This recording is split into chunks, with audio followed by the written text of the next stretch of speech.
Apalak, hi, how are you? Amit, all fine. Namaste. How are you? I'm doing good, Apalak. Apalak, yet another episode of Tech This Week. Recently, there was news, Apalak, which said that Karnataka State Police, they've decided to port over a little over 38,000 SIM cards from BSNL to Reliance Jio. Your take on this? This story is like a masala movie, Amit. I mean, it's a funny story, and I'll tell you why. Because Karnataka state government, which is correct me if I'm wrong. I think it's a government body, government institution, right? Saying no to a PSU which provides telecom services, right? Right. Yeah. And the reason for Karnataka state government, Karnataka police, very straightforward. They say, we are an emergency service provider, which is so true, right? Yeah. Considering that we are an emergency service provider, we need better network, and BSNL does not do that. So, and which is why they have decided to port all the 38,347 connections, to be precise, to be ported from currently BSNL to Reliance Jio. Now, why this story becomes interesting is because very recently, just a couple of months back, Telangana Police did that. They ported their BSNL numbers to, if I'm not wrong, Airtel. Right?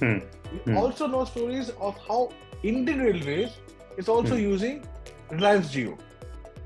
Now, why this becomes a telltale is when your government-backed organizations or institutions are not using your infrastructure. PSU is a government-backed organization, right? How do you expect others to use that? Right. It's a very straightforward question.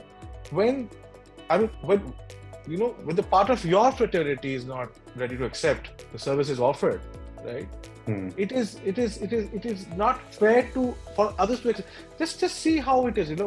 For reasons best known to government and BSNL, they are yet to roll out 4G services. 4G, yes. Yeah. Whereas the entire world is talking about 5G.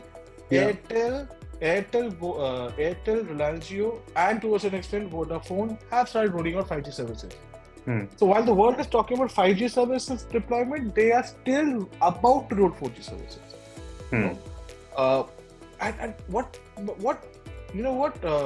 kind of worries me is that government has allocated 52,937 crores for the upcoming fiscal to BSNL. Now, in parts for 4G spectrum, and the other bit is for overall tech rehauling.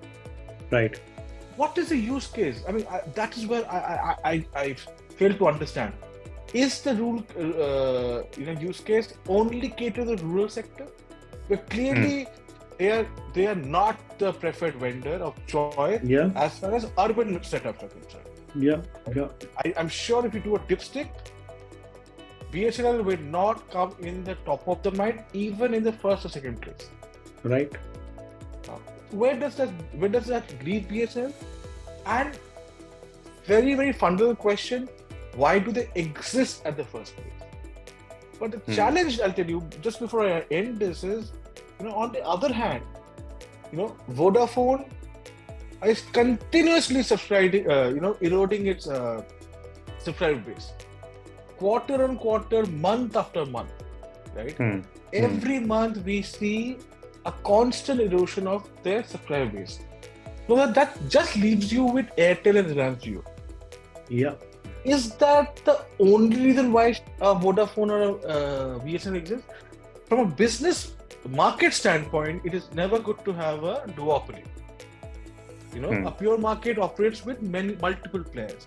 But that can also not be the reason for BSNL to exist. Correct. Like I said, if you ask me, is there a Think Teal take on this? I don't have a take. I have a question mark. should BSNL truly exist? Right. Absolutely. I mean, what you're saying is absolutely right. I mean, they're way behind as compared to some of the private players, so to say, in the Indian market. But yes, thank you so much for analysis, Apalak. Look forward to connecting with you again next week. Take care. Pleasure. Bye. Bye-bye.